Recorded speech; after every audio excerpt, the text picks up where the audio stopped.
question I would like to ask all of these Hindutva supporters is why they expected anybody in the world to sympathize with India after Pahalgam. If we do not have any sympathy for what's happening in Gaza, and then we have, we send off people on taxpayer money to go around the world drumming up sympathy for us. I mean, if that's not double standards and a contradiction, then what is? The particular manner in which Israel has banked upon the Holocaust, okay, I think not enough can be said about the sheer monstrosity of that itself. The memory of those victims, that's what you have to believe in. You don't have to believe in Judaism necessarily to be in Israel, but you must believe in that. That's something that cannot be controverted. There was a study that anti-Palestinian fake sort of videos in social media, maximum amount were created in India. The RSS and the Zionists both support is the idea that there should be one ethnicity or one religion in one territory. So then it's fine to get rid of the Jews from Germany. When it comes to Israel, it's fine to get rid of Palestinians. When it comes to India, it's fine to get rid of Muslims and Christians. So it's that idea of purification in the service of a supremacist agenda, which enables them to reconcile this love for Hitler and the love for Zionism. Everyone is proposing a two-state solution, which I think is catastrophic. I mean, Edward Said was very clear that the two-state solution, which is what Europeans and I think most people around the world are saying, let's have that. No, in fact, that's a recipe for absolute disaster.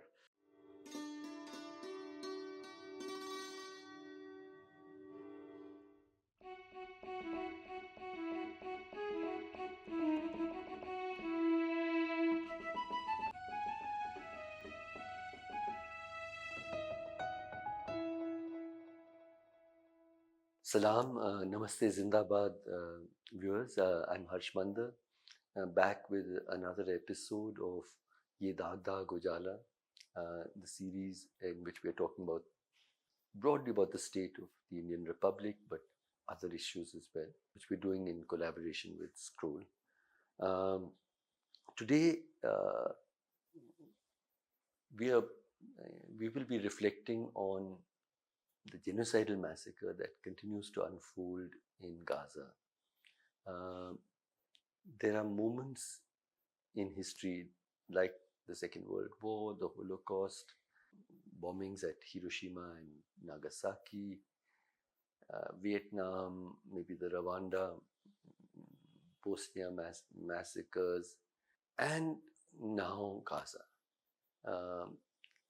Gaza, the response, what the Israeli government has done and continues to do with impunity, with the tacit or open support of powerful nations around the world,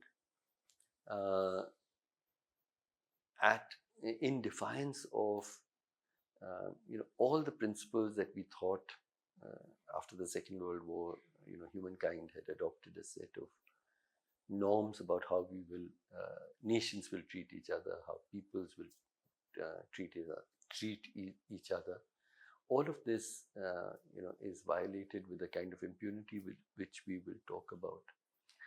But in all of this, there's also the very specific question of India's role in its tacit and open support for this genocidal war that continues in Gaza, with which I think as Indians, all of us need to reflect upon, and as human beings, we have to look at how humankind has enabled this massacre to unfold.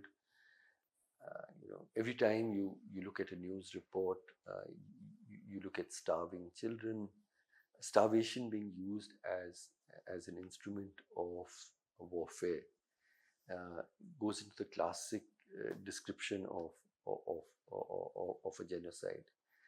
But you hear of aid workers being killed, you hear of children lining up for food, starving children being killed. You hear of doctors being killed, health workers being killed, hospitals being brought down, journalists being killed.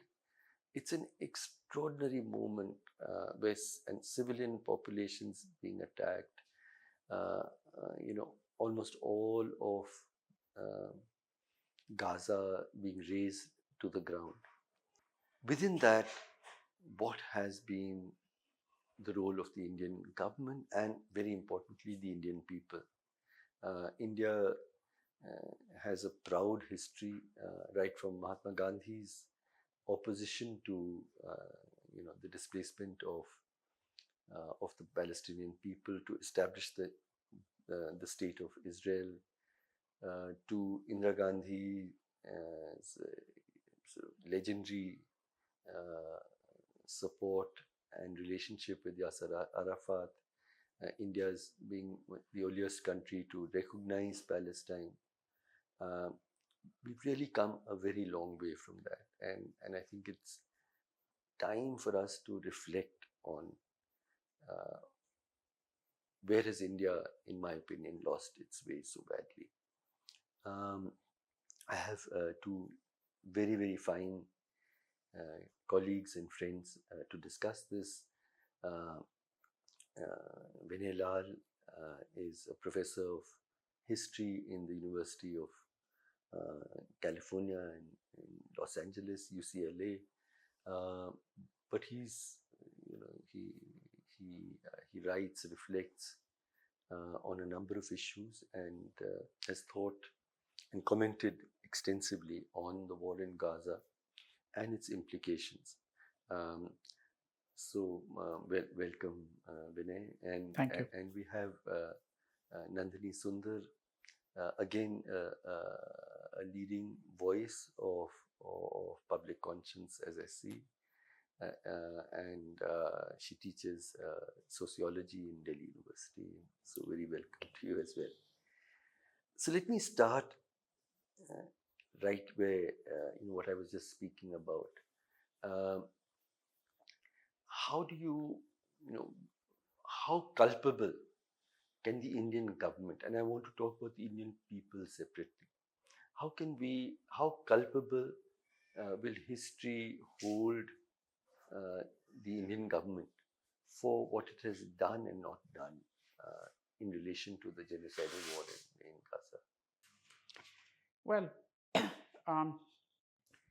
I think I would begin with the observation that culpability here is shared by a huge number of states. To say that is not to let any one government, any one country off the hook, but I think we need to recognize that there is widespread culpability and complicity. And to varying degrees, one could say, because some countries are in a position to influence, or at least it seems that way, or one hopes that's the case, the course of events, and other countries really are not. And I agree entirely with the observation that India, the Indian state, has enormous culpability here. Although at the same time, my own view is that India is not really in the position to be able to shape the course of events.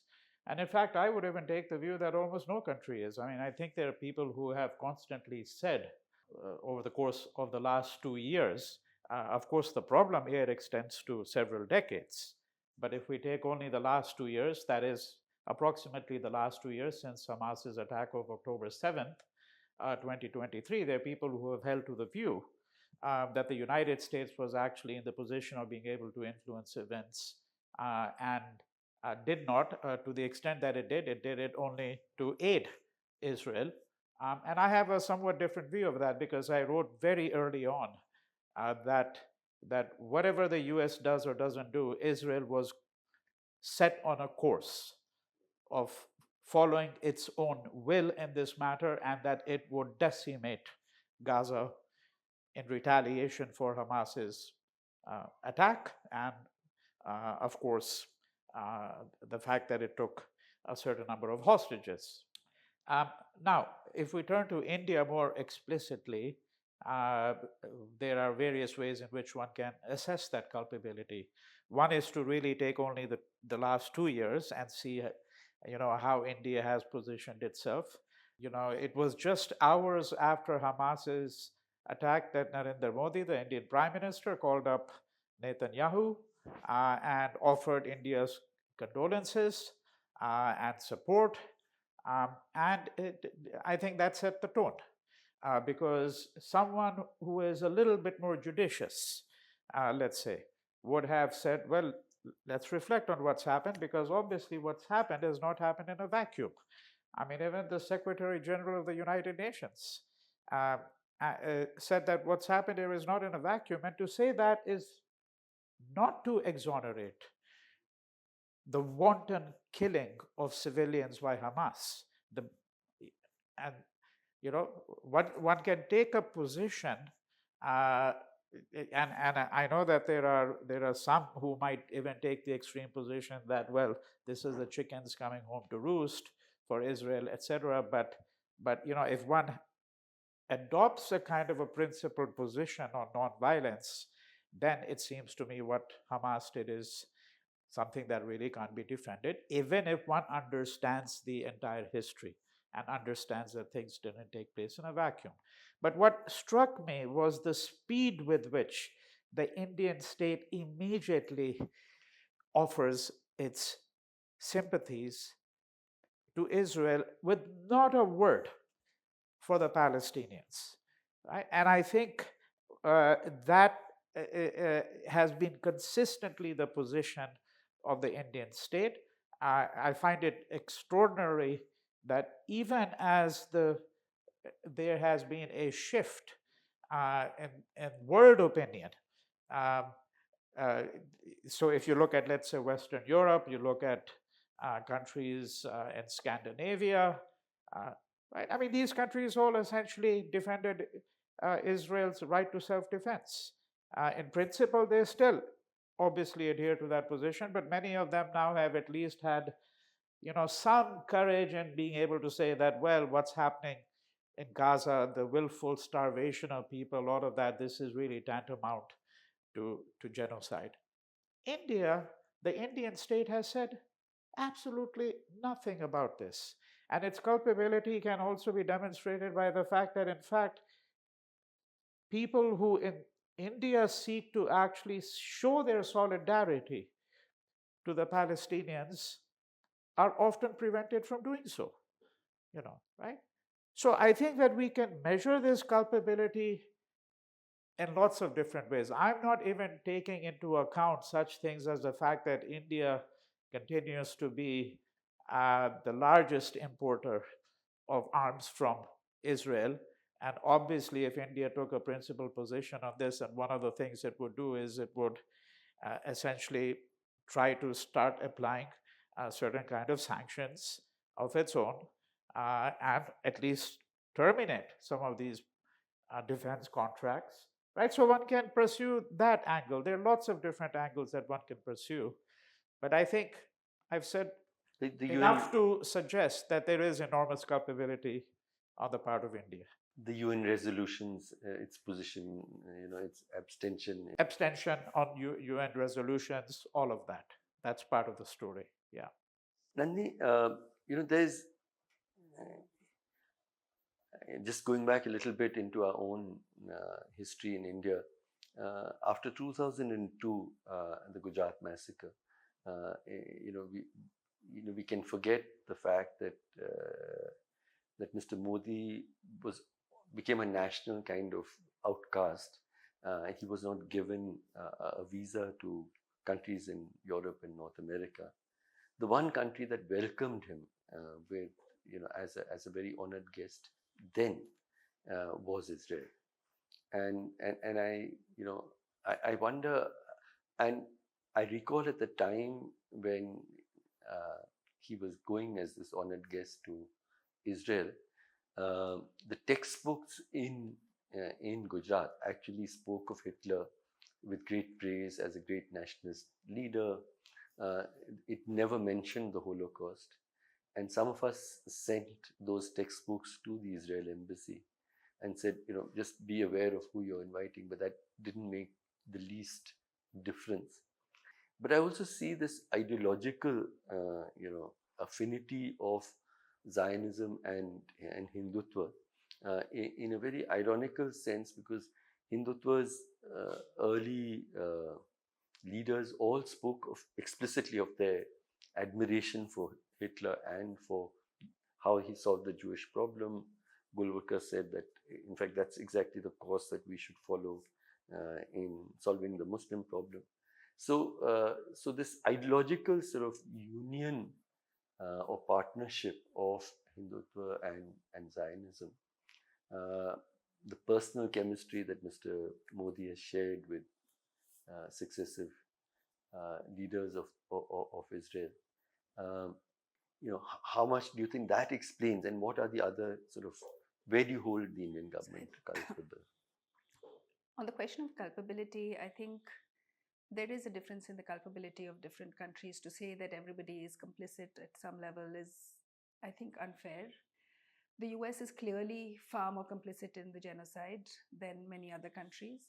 And South Africa is clearly not complicit, right? It's been fighting against that. It's the country that has brought the case to the ICC. Now, I think what India has done is it's not only culpable in terms of its support for Israel, the refusal to its abstention on the call for ceasefire, the fact that as was mentioned earlier, India has a very close defense relationship with Israel. We have imported $4.2 billion worth of arms from over the last 20 years. In Operation Sindoor, most recently, we used Israeli drones. So Israeli drones are not only being used against Pakistan, but also within our own borders in Bastar, in Kashmir, right. So Pegasus was used. I was just going to talk about Pegasus, yes. Famously against our own, civil rights activists, journalists, politicians. So India is obviously very dependent on Israeli technology, and Israel also benefits a lot from Indian exports of arms. So explosives, for instance, the Adani Elbit, manufacture of explosives, Premier Explosives, all of these companies actually benefit. So I think the fact that India and Israel have this cozy arms relationship is a major form of culpability, because unlike other countries, like Spain, for instance, docked a ship that was carrying explosives loaded at Chennai. And Indian workers, the Indian people have not protested in the way that we have seen elsewhere in the world. Now, of course, there is state repression. There was a protest of 3 people in Jantar Mantar, and they were all forcibly arrested. There's been almost no student protest on campus. So, of course, and there have been students. There's been this brave student group, Disha, which has been protesting against the genocide in front of McDonald's and across cities, and they keep getting picked up and arrested and beaten up. So repression apart, there's also, as you said, a great deal of ideological comfort that has been sold to the Indian public by the Indian government. And if you look at, simple things like, there was V.K. Tripathi, who's a retired professor at IIT, has announced that he will be on a one-day fast on 15th August to protest against the genocide. And the kinds of horrible comments that you get on Twitter, the kind of stuff that the Bombay High Court said when it refused permission to the CPM to hold a rally in Gandhi Maidan, saying that, why are you concerned about Gaza, and you should be concerned about potholes in Bombay, as if there is no government in Mumbai that should be concerned about it, and it's only the responsibility of the CPM. All of that really is a betrayal of India's own position, because, as you said, right from Gandhi and Nehru, India has recognized the rights of the Palestinians. In fact, even earlier, going back to the 1920s, when the first bits of settlement started. But I think what really, as you said, brings the two countries together is their hatred for Muslims Yeah. and Christians in a way. And this quote from Golwalkar that Germany has shown to the world how Yeah. impossible it is for races to live together is actually not. I mean, they're not concerned about who those races are at any point in time. What the RSS and the Zionists both support is the idea that there should be one ethnicity or one religion in one territory. Yes. So whether at that point it's Germany, whether Aryans or Germans in Germany, or so then it's fine to get rid of the Jews from Germany.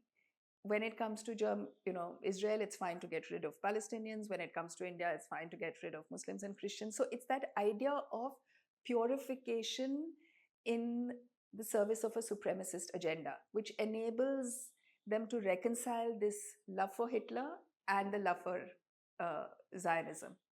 So I think that's the fundamental ideological, this kind of fascist supremacism, which wants to cleanse other people who are entitled to claim that land, to coexist, to live in any particular space.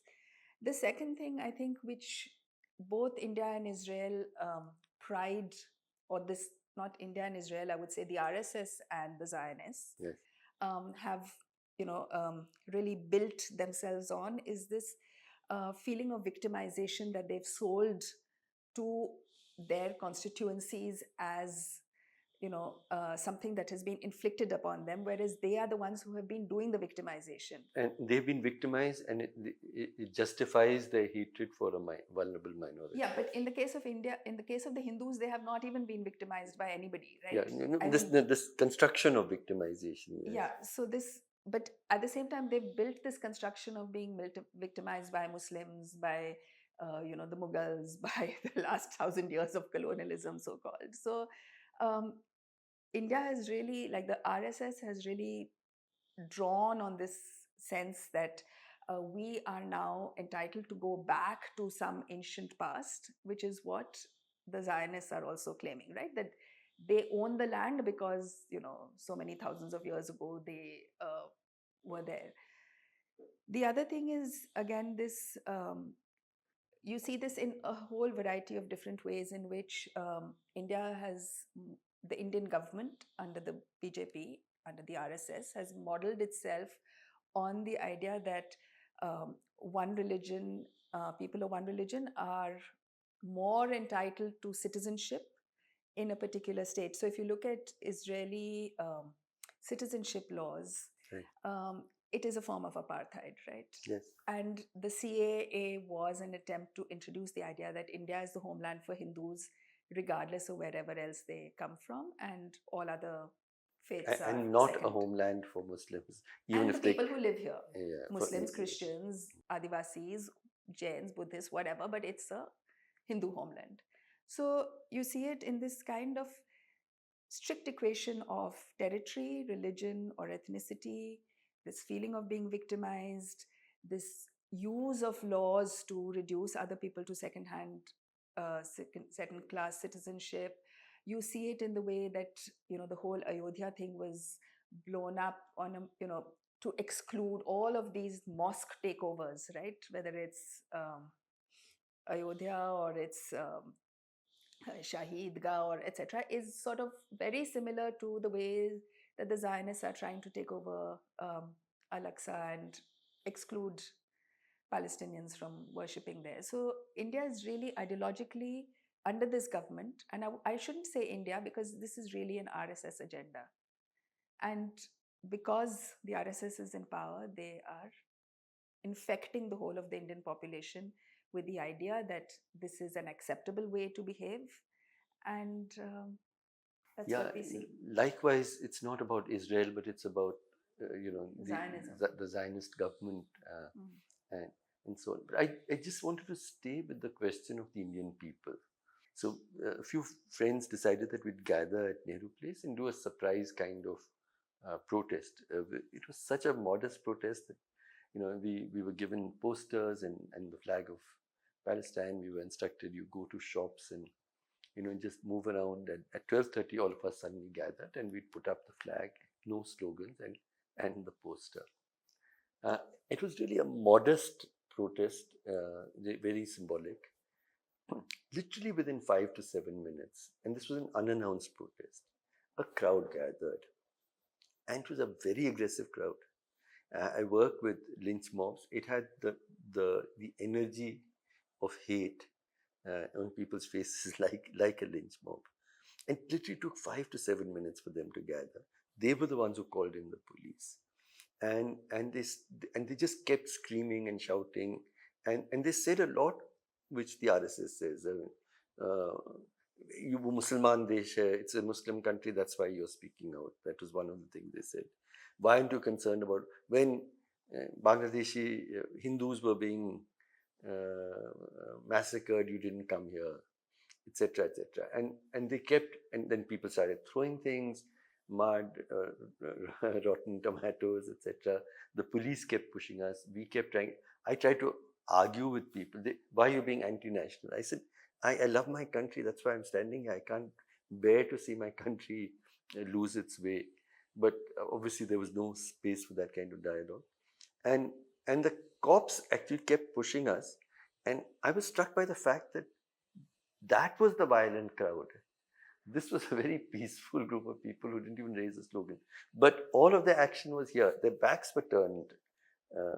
And so I started asking the cops, what are you doing? And this cop got very agitated, and he said, when Operation Sindoor happened, why didn't you come here and protest? So I said, I wasn't quite sure what I was supposed to be protesting when Operation Sindoor happened. But so it was in that moment sort of just brought home to me that this is not just an issue of the Indian state. I mean, there's a much more, there is a considerable degree of popular hatred that they have been able to generate.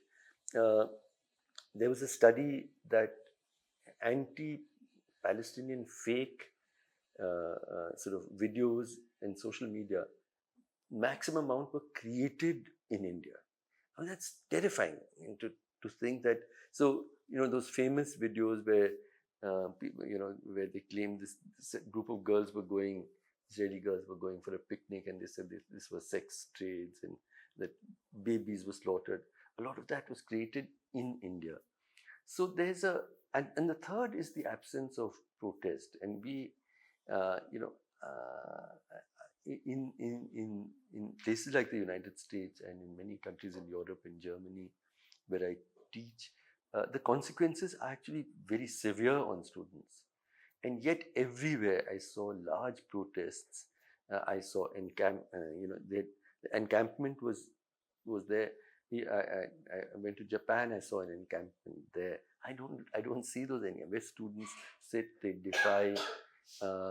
We're not seeing that kind of defiance also in Indian universities. You spoke about Disha, etc. But they're very small protests. Even the protest that we did, I was almost embarrassed by how modest it was, and suddenly its reaction was so much. So, is there something that this movement also reflects on the larger problems of Indian society? Has Islam, hatred of Muslims, grown so deep that it colors how we view moral questions of children being slaughtered, doctors, hospitals being, why have we not starvation happening? What is it that is, what's happening to the Indian people in relation to Gaza? Right. Well, I mean, I think there are lots of different considerations here that we would have to think about, but I'll just take a stab at a few of them. Uh, I would like to begin first with the observation that we have to think about the nature of democracy in this country. Um, and what I'm going to say here is not to undermine whatever achievements have been accomplished, such as, for example, the idea of one person, one vote, universal franchise. Um, this is something that came at the onset of the Republic. And I think people have learned how to use the vote to advance their own interests, particularly when they can constitute themselves into a bloc, into a community of some kind.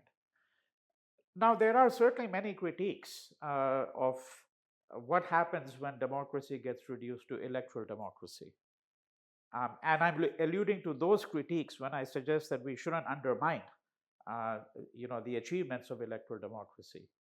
But it appears to me that those achievements, all things considered, are in the larger scale of things very marginal, particularly in a country such as India, because I think we are very far removed from what I would describe as social democracy.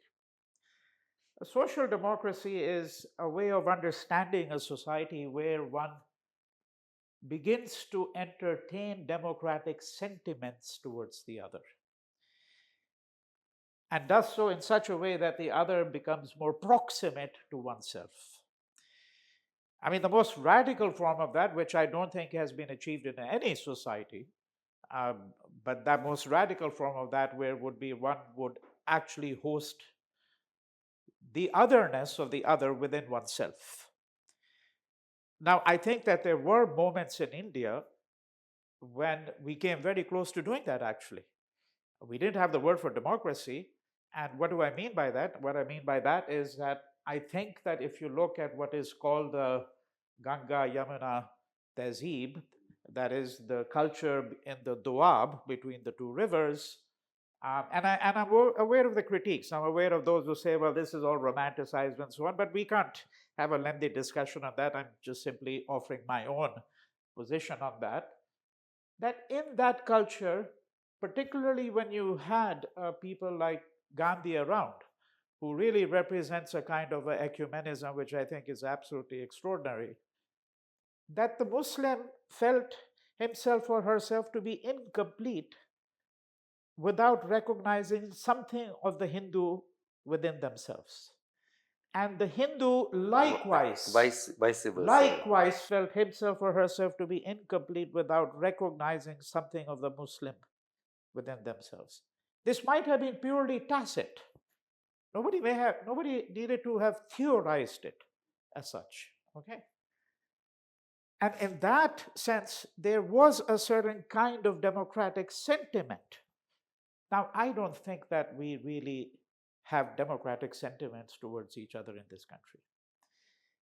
And one of the reasons we don't is that we have very deep-seated notions of hierarchy, which are usually played out under the sign of caste, but not always,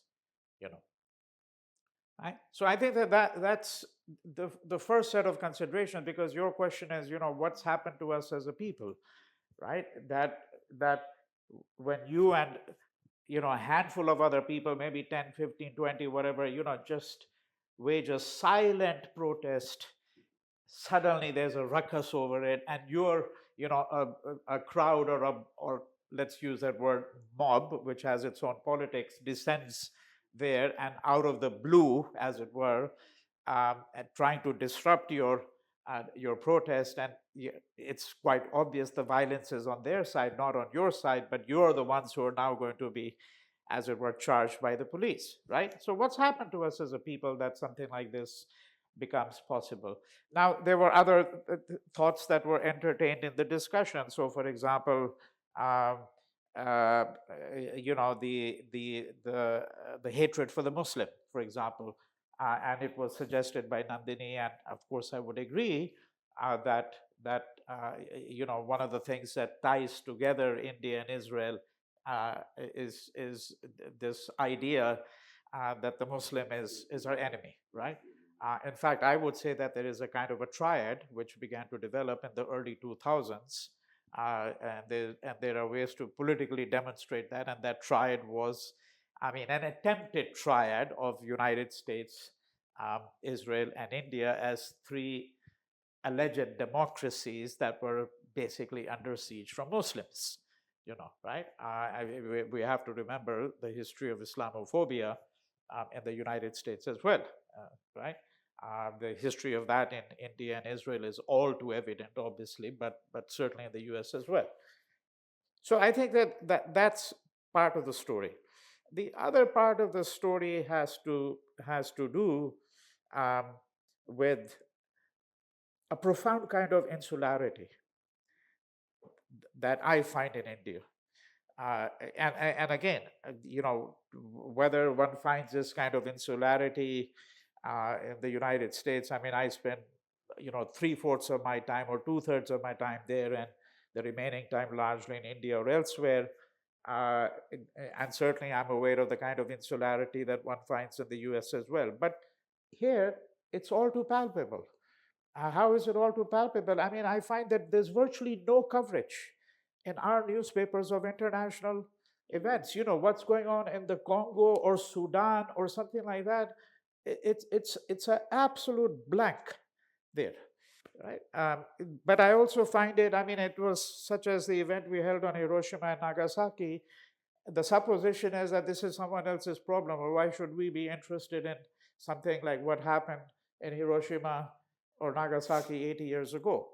Now, I think that is part of the problem here, because before you can really get committed to some kind of a protest, some kind of enterprise, one needs to have some awareness of what is it about, really, fundamentally, right?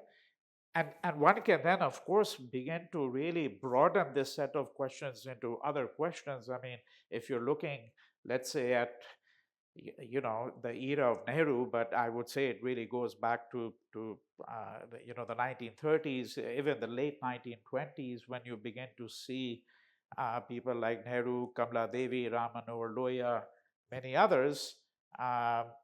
Even, by the way, someone like Lala Lajpat Rai, who doesn't reckon anywhere within the vision of the left, but in the ordinary sense of the term. But interestingly, he took a trip to the US. And what you find is that these people are writing quite widely on the rest of the world. Okay. And of course, then when you move into the 30s, 40s, 50s, and 60s, then you have to start to think of, the Bandung movement. You have to start to think of solidarity. And see, anti-colonial movements generated a lot of activity in many countries. Now we're living in a very different era. That solidarity cannot be derived, as it was so easily, from the anti-colonial movements that, in a sense, made it possible to think of, Asia, Africa, portions of Latin America, right, in relationship to each other. And this, I would say, is again part of the story of what is it that's happened to us, as a people.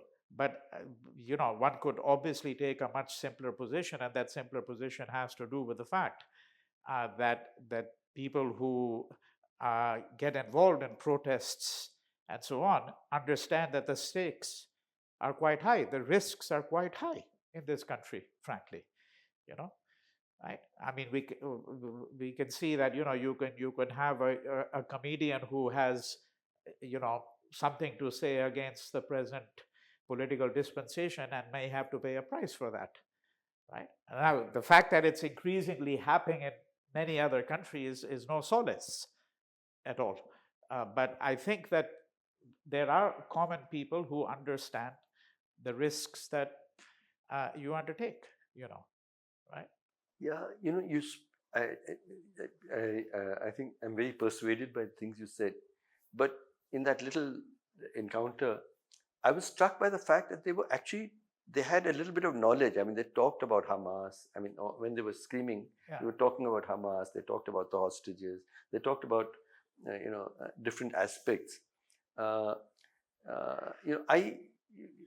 but are they going to understand the Oslo Accords, and are they going to understand the fact that everyone is proposing a two-state solution, which I think is catastrophic? I mean, Edward Said was very clear that the two-state solution, which is what Europeans and I think most people around the world are saying, let's have that. No, in fact, that's a recipe for absolute disaster. That's another Right? question. But I so think. so that's a different level of awareness of what's happening. Nandi, I just wanted to draw your attention to the university. I mean, to the students and their passivity on this issue, but also the working class. I mean, the idea of workers willingly being recruited to replace Palestinian workers, Ukrainian workers, that itself is again something that troubles me, because working class solidarity, youth student solidarities, which when we were younger you took somewhat for granted, don't seem to be working. As Vinay said, I think the moment that we are in is quite different from the Nehruvian moment of third world international solidarity.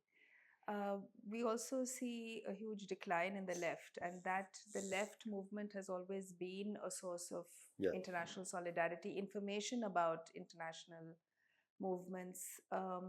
I mean, it's always been more internationalist than the right, even though the right also, the Indian RSS had its links with, I mean, Munje went to see Mussolini and learned from that. But I think if you look at even the textbooks that students today, even the good textbooks that they've had, are very different from what we studied. We had Bipin Chandra's Modern India, which had a whole lot of section on, I mean, a whole lot of stuff on anti-colonial movements. So they just aren't exposed to, um, international solidarities in that way. They are concerned about, say, climate change, and that is a different kind of international solidarity. So I wouldn't say they have like no knowledge of the world at large, but the kinds of things that are coming to them are somewhat different from the kinds of things that we studied or were exposed to. But also, I'm not sure that I want to kind of write off the Indian people as a whole, because I think that, um, different subsections of the population get their news from very different places. Like Kerala, for instance, I think is getting its news from other places than your Nehru Place traders, right? Or, for instance, I went to this meeting organized by the Jamaat Women's Wing, and they really, one of the speakers was just so up to date on what was happening in Palestine, gave such a wonderful speech on how it affected women, how it was affecting the population. So I think different sections of our There's population stirrings of different are kind. differentially aware of what's happening. Many people probably have a lot of sympathy with Palestine, but they're unable to express it. And as Vinay said, the dominant media simply just doesn't speak about international issues in general, leave alone something like Palestine, which goes against the Indian government's stated position on it. So I think it's a bit more complicated, and But I'm not writing off anyone as no, yet. no, that's great, and I value your observations. But I'm still talking about Delhi University. I mean, where I studied, and I think you studied, and why is that not a place of social political concern at a moment like this? It never has been. If you look at Delhi University versus JNU or even Jadavpur or HCU, DU has always had, unions which are dominated either by the ABVP or by the NSUI. They have not had that kind of vibrant political culture that JNU has had. So I don't think this is particularly new. It's not like, DU has been in the last 20 years. Very progressive in DU hardly has had anything. Yes. So, I mean, we can't even talk about Kashmir or Maoism. And I mean, since 2016, they've kind of banned all seminars in DU. There's been a total clamp down on all extracurricular activities. We have lots of RSS events where, various RSSers have, I mean, whenever their leaders are invited to give talks and so on. But there's been a general decline of seminars. Yeah, I mean, just looking at Harvard from a distance, I mean, it's not even a left-leaning kind of university, but they have taken a stand and are suffering consequences of it. But so have our students. Look, starting with the first people who protested against the Modi government were students across the country: FTII, JNU, Jadavpur, BHU women, um, Osmania University, Madras, the whole beef festival issue in Madras. So, and the CA protests, yeah, which were in universities across. yeah. So I don't think that our students have been quiet at all. They have been the only ones really protesting. Students, farmers, Adivasis, Kashmiris, they've all been like severely repressed and speaking out. Yeah, and I don't think Harvard Columbia did such a terrible job of kowtowing. As an alum of Columbia, I'm sad about the fact that it gave in so quickly, and many of our universities have still resisted in some way or the other. So I think what I'm hearing from you is that it is not as if the Indian people are alienated from what is happening in Palestine. Sections of the Indian people have expressed concern in the ways that they have, and many of them are not exposed to the ideas of. But I fear that the sweeping anti-Muslim sentiment in the country has also colored the responses of larger sections of. Like in that protest, they kept saying, because it's a Muslim country, you're standing here. So one thing I would like to ask all of these Hindutva supporters is why they expected anybody in the world to sympathize with India after Pahalgam. Yeah. If we do not have any sympathy for what's happening in Gaza, and then we have, we send off people on taxpayer money to go around the world drumming up sympathy for us. I mean, if that's not double standards and a contradiction, then what is? No, absolutely. So why should anyone care about Pahalgam? Except that everybody should care about injustice everywhere in the world. Yes. So people should care about Pahalgam and they should care about Palestine. And of course, Palestine is on a huge scale. I'm aware of the time passing. But what does this moment mean for humankind? What is the moral and political lesson of how the world, large sections of the world, have enabled the kind of genocide that we thought, televised genocide that we thought would not be possible? What does it mean? Where's humankind in this moment? At a more reflective level, I thought, if you could, both of you, give some thought to that, and we close the discussion there. Well, again, Harsh, I think it's obviously an important, question. What does this moment represent, and what kind of ethical reflections one might want to bring to bear upon this moment. And there are obviously, many dimensions to this. Let's begin perhaps with something like the phrase that you used. I remember when I was growing up, there used to be a book by Will Durant called The Lessons of History. Yeah. And somehow, this always keeps on coming up. Since I teach history, everybody says, what are the lessons? Frankly, I'm not sure there are any lessons. People also say that, why do we have to keep reinventing the wheel on everything? But it seems that we do. We do. So I think we just have to drop all of that and just think really about what the conjuncture at this moment really represents. So if you go back to, let's say, the post-World War II period, see, our world is pervaded by rights talk. It's a different matter that rights are very often not honored, human rights. They're constantly violated, and in most countries, the state is in fact actually the most egregious violator of human rights. Yes. We have a fundamental problem here because lots of human rights activists also look to the state to offer redressal, but the state itself is in fact the violator of human rights to a disproportionate degree often. But what is very clear is that in the aftermath of post-World War II, what emerged was the kind of treaties and conventions we have, which essentially shaped our understanding, including the Universal Declaration of Human Rights, our understanding of the rights and entitlements that a person uh, ought to have, right? And I think that where we are today suggests the massive shortcomings of that particular uh, apparatus. Why do you say that? Well, I'm getting to that.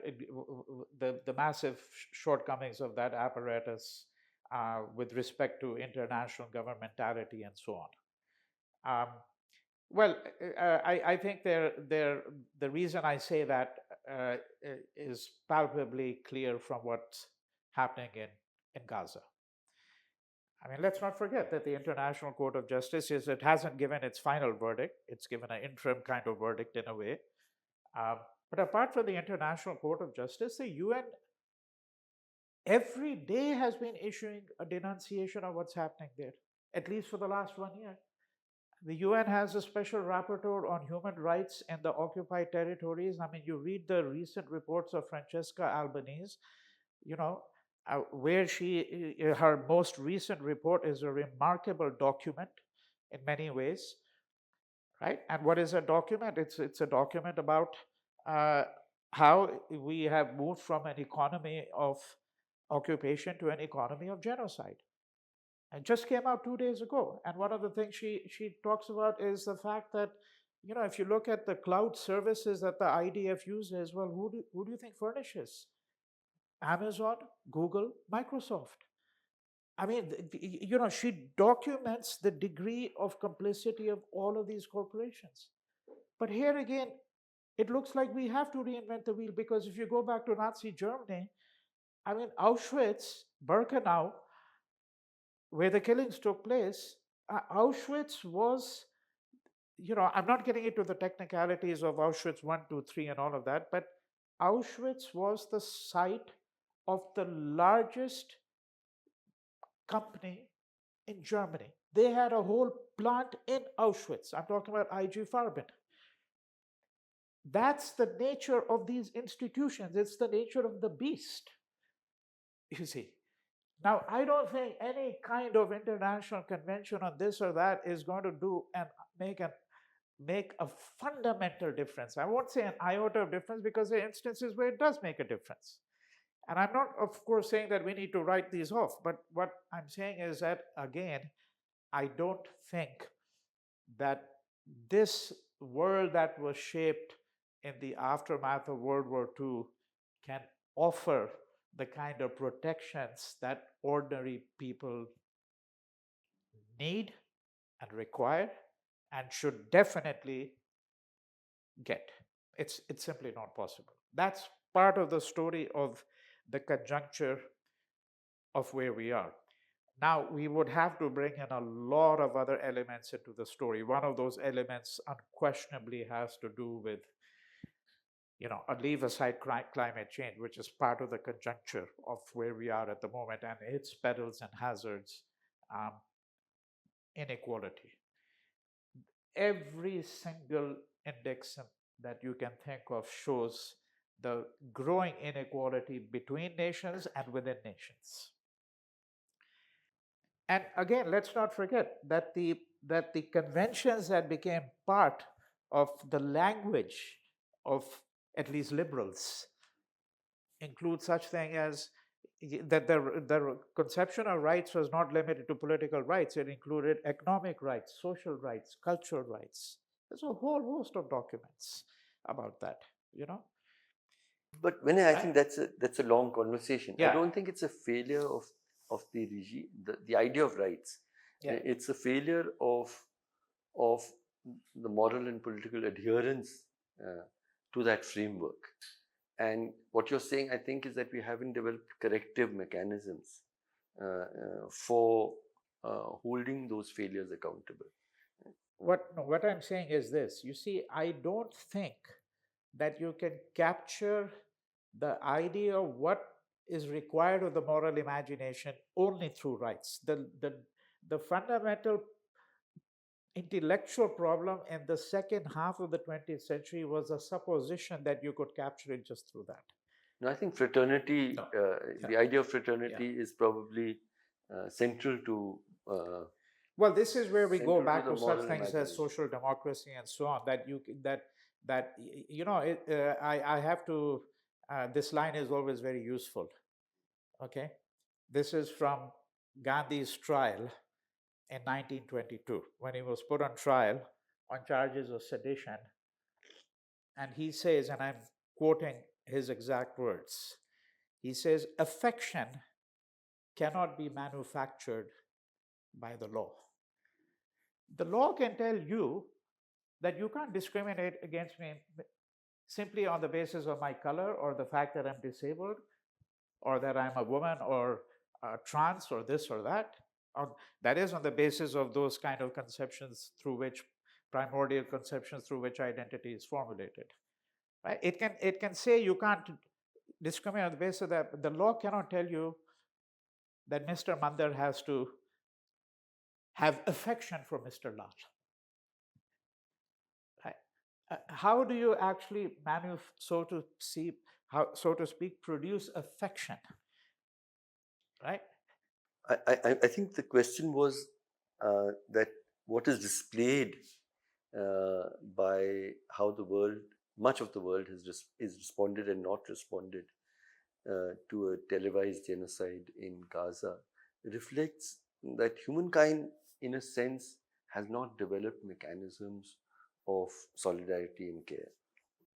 No, I don't think so at all. I think the number of people who are protesting about Gaza shows that there is a large population which believes in solidarity, which objects strongly to starvation and to genocide.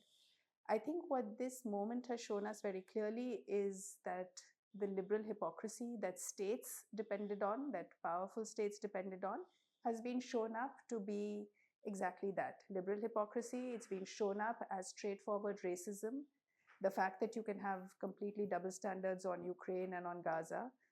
And it shows up that states are really not accountable to the opinions of their people.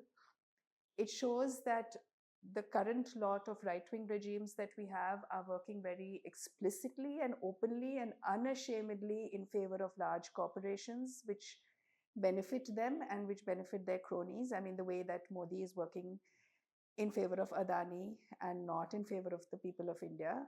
Or it also shows that we cannot assume that this was ever actually a rights-based order. It was claimed to be a rights-based order by those who were benefiting from this whole. I mean, if you look at, for instance, the whole rhetoric around World War II, right, that this was a fight about freedom against fascism, and what it was, what Britain and other colonies were doing to, Kenya straight after that, what happened with South Africa, that it wasn't really about freedom, right? Or slavery and Jim Crow in the US. So that this was all sort of rhetoric for themselves, not really for, it wasn't really about actual rights and actual solidarity, but people across the world are outraged. I mean, I don't think that this is at all a moment when we can say that solidarity is dead. It's just the lack of the blatant racism and greed of some people has been very clearly exposed. And I think what's significant also about this moment is not, I mean, for the first, there was an article recently in Haaretz by Blackman about comparing Holocaust denial, by the Turkish state and people of the Armenian genocide, and what is happening in Gaza. So for the first time, this exceptionalism that was accorded to the Holocaust in the West and thereby imposed on the whole world is, I think, being broken to show that people have to be vigilant, because it can happen anywhere. I mean, what the Belgians did in the Congo, I mean, Césaire talks about that, right? That, or Bauman talks about it, that the idea that the Holocaust was exceptional and it was really practiced first on the colonies and then perfected in the West, right? And now it's being transposed to Gaza and practiced in a different form. But it's that no person on earth can afford to let their moral guard down, because we are all equally vulnerable to becoming, given the context, It can turn. we're all capable of being fascists and we have to fight against that wherever we are. And I think that's becoming very clear to everybody, that no country has a safe pass. Just because they were victimized doesn't mean they're not going to do it to other people. No, that's wonderful. I think. Also, I just want to come in on one more thing. It's also showing us that the idea of a two-state solution is, as Vinay said, a monstrosity. It would effectively be an apartheid state, with Gaza being reduced to what it has been, with environment, everything destroyed. There is no possibility of Gaza being a viable state along with the West Bank. So it has to be a one equal state with equal citizenship for all. And I don't see why, if we in India are fighting for equal citizenship for all, we should accept a state anywhere else in the world which has two tiers of citizenship. I mean, nowhere else in the world would you accept that. I just want to add one thing. I agree with what she's saying, but I think, the particular manner in which Israel has banked upon the Holocaust, okay? For its I defense. think not enough can be said about the sheer monstrosity of that itself. There's a very interesting book by Esther Ben-Bassa where she, Suffering as Identity, that's what the book is called. And what the fundamental argument there is that, if you really look at Israel, the book is about 15, 20 years old, that, if you go to a place like Tel Aviv, for example, I mean, most of the people you would encounter there are what you would have called secular Jews. They didn't really even, especially in Tel Aviv, they didn't even observe the Shabbat, unlike in Jerusalem, many of the Jews. I think things have changed as a consequence of the last 2 years. Right? There's a very recent poll which was conducted 2 days ago by the Israeli Democracy Institute, where 80%, 79% of Israelis said, we're not really concerned about the famine and the starvation going on. This is all overstated. Now, to go back to her argument, what she's saying is that the real religion of Israel is the civic religion that you must hold the Holocaust, the memory of it, as sacred. The memory of those victims. That's what you have to believe in. You don't have to believe in Judaism necessarily to be in Israel, but you must believe in that. That's something that cannot be controverted, you see. And she's absolutely right. And what's happened in the last 2 years has shown the ways in which Israel has really exploited the Holocaust, to be able to garner world sympathy and all of that. I mean, and one can get into other psychoanalytic strands about what happens to those who were brutalized, and what they do in turn to others. But we don't have to go down that road, Yeah, I mean, I think it's very apparent that never again was it never again for some people, or never again for all people, and I think that question has come through. Nandini, I mean, I really valued what you were saying. I think this moment has exposed governments which claim to stand for democracy and rights and fraternity. How hollow are those claims? I think that has been exposed. But there are stirrings among people, including among Jewish people. I mean, some very large protests have happened by Jewish people against what their government is doing in Palestine. So I think that's where you're seeing hope, and I resonate with that. I just like just closing remarks on where do we go from here as humankind. I'm not talking about as Indians in particular. Where should we go from here? I think we should try and make more and more people in India. I mean, we located here need to keep bringing up the issue of Palestine. Yeah, we should have these conversations. We should have more of these conversations. So thank you, Harsh, for organizing this. Yeah, I really felt it needs to be spoken and articulated that our states, our governments might fail us, but we should not fail the people of Palestine. Well, I can only second what Nandini has said. We need to continue to have dialogues and conversations on this, but we need to resist in our own particular way, whether one does it by joining a demonstration, whether one does it as an artist, whether one does it through words, through speech, through writing. I think reflection is always necessary. I think it's, I think we should be a little wary of jumping to conclusions too quickly. So, for example, even though I would unquestionably place myself among those who are opposed to Zionism, I know from my own reading over the years that Zionism has many histories. Spiritual Zionism and political Zionism are different projects. Sometimes the political Zionists have deployed spiritual Zionism, but they are spiritual Zionists who were ferociously opposed to the creation of the State of Israel at that time and are still opposed. So I think part of where we go from here is to reflect with the awareness that reflection sometimes is not sufficient. It's always a prerequisite, I think, but it's not sufficient because obviously the world keeps on changing, and while we're living, and there are repercussions and consequences for people, right? As we're seeing, right? So I think that's part of where we go from here.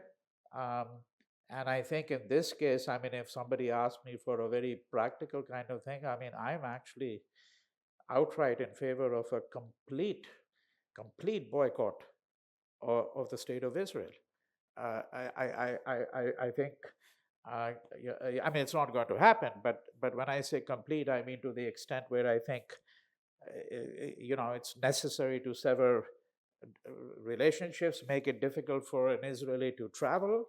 And it's immaterial whether one particular Israeli herself or himself is, part of the movement of solidarity, because what we're really speaking about here is how do you hold a state culpable without continuing to enter into the cycle of war and violence, So I think that, we'd have to start thinking about all of that too. Also, the BDS movement, we can spread awareness of that, stop people, it's hard to stop Google, but Amazon one can not subscribe to. Just whatever one can in whichever way. Yeah, I think, the complete severance of ties with Israel to the extent that the Israeli people would suffer, I might have questions about that. But I think that most of all, it's a reminder that the many lessons that we had assumed humankind had learned by the middle of the last century about the equal worth of every human being, about injustice anywhere being injustice to me. These were lessons that, at least when we were growing up, we thought humankind had learned. Clearly, we still have a long way to go in deepening our individual solidarities, solidarities with people who suffer violence and injustice. But I think a much greater process of holding our own governments accountable for these failures. But this is really the first of a conversation that we are holding on Palestine. I think many questions have been raised, but some have been partially answered. But I think we need to continue to find our way in this very tangled moment in human history. So thank you both of you for being here. Thank you for the conversation. Thank you. Thank you.